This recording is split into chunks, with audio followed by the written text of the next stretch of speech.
မင်္ဂလာပါဝါဆိုလန်းကကြိုဆိုပါတယ်ဆ iam မကတတ္တမတန်းမြန်မာစာတင်ရိုးတစ်ကိုတင်ကြားပို့ချပြီးအသုံးသက်မှာသားတို့သမီးတို့အတွက်ဘယ်လိုတောင်သင်ခန်းစာကိုတည်သွားမလဲဆိုတာတွေကိုတင်ကြားပေးသွားမှာဖြစ်ပါတယ်တတ္တမတန်းမြန်မာစာရဲ့တင်ကြားမှုအပိုင်းမှာသားတို့သမီးတို့လေ့လာဖို့ရအပိုင်း2ပိုင်းရှိပါမယ်အပိုင်း1မှာဆိုရင်ကြပြစကားပြေအသုံးချဘာသာစကားဆိုပြီးသားတို့သမီးတို့အတွက်18ခန်းရှိပါမယ်နံပါတ်1ကြပြပါ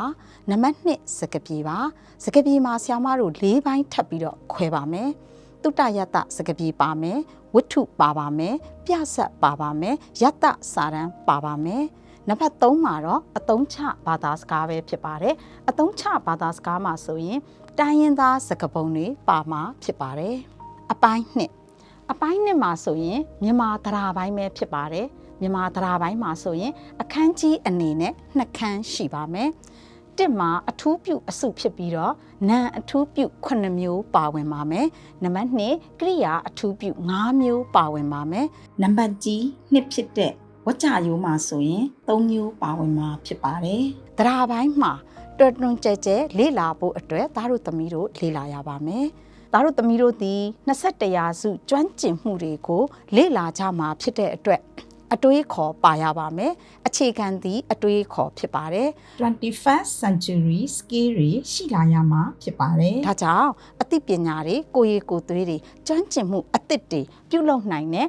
new soft skill တွေသားတို့သမီးတို့ဖွံ့ဖြိုးတိုးတက်လာဖို့အတွက်ရည်ရွယ်သင်ကြားပေးခြင်းပဲဖြစ်ပါတယ်။မြန်မာစာရဲ့သဘောသည်သားတို့သမီးတို့သိပြီးသားဖြစ်မှာပါ။တို့ပြေတို့မြေဒါသည်တို့မြေဖြစ်ပါတယ်။အဲ့တော့တို့မြန်မာဘာသာစကားသည်လည်းတို့နိုင်ငံရဲ့အမိဘာသာစကားရုံးသုံးဘာသာစကားဖြစ်ပါတယ်။ဒါဆိုရင်သားတို့သမီးတို့သည်သင်ခန်းစာတွေကိုအကုန်လုံးအလွတ်ကျက်ဖို့မဟုတ်ပါဘူး။ဒါကတော့ဆ iam မတို့သဘောတရားတွေရှင်းပြပေးတာဖြစ်ပါတယ်။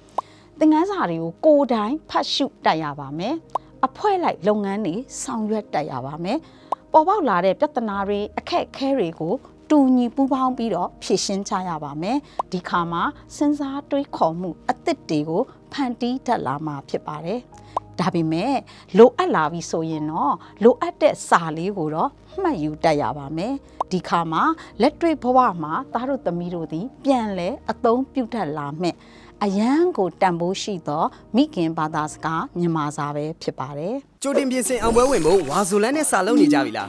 ။ဝါဆိုလန်းမှာဆိုရင် KG ကနေ Grade 12တိသင်ခန်းစာတွေကိုဝါရင်ဆရာကြီးဆရာမကြီးတွေနဲ့အနီးကပ်သင်ယူနေသလိုမျိုးလေ့လာနိုင်မှာပါ။အချိန်တိုအတွင်းစာတွေကိုအမြန်ဆုံးနဲ့အလွယ်ကူဆုံးလေ့လာနိုင်မှုမှတ်စုတိုလေးလည်းရှိနေပြီနော်။